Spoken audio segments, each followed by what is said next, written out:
So this question is really about reading the second part carefully. So we know that his student loan payment is 1/12 of his salary, and his rent payment, if you notice here, this is 2/3 more than the student loan payment. So it would be 2/3 of the student loan payment plus the student loan payment, meaning because it's 2/3 more than that amount.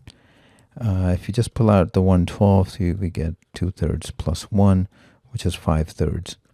So that is the just the rent payment. And if you simplify, this is 5/36, which means that the total amount that he spent on the student loan and the rent is this sum.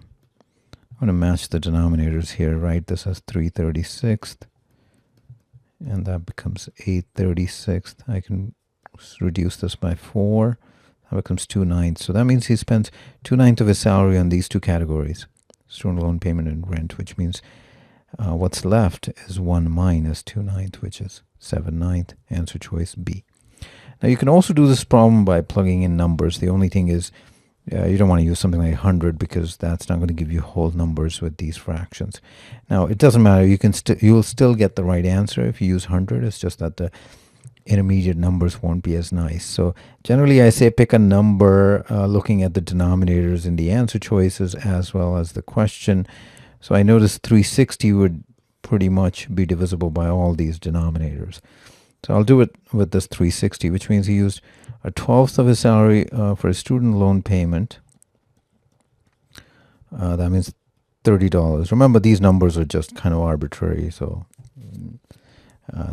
this is assuming the salary is $360. That means his student loan payment is $30, and the rent is 2/3 more than that. So you find 2/3 of 30, which is $20. So rent would be 20 more than 30, which is $50, which means that the total amount he's paying is 80, which means that the remaining amount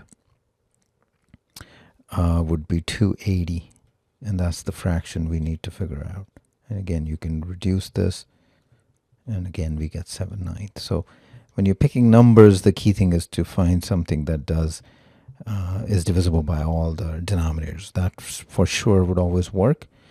If you use 100, you just will get some strange numbers, but in the end you will eventually get the same answer. So to recap, the answer is B.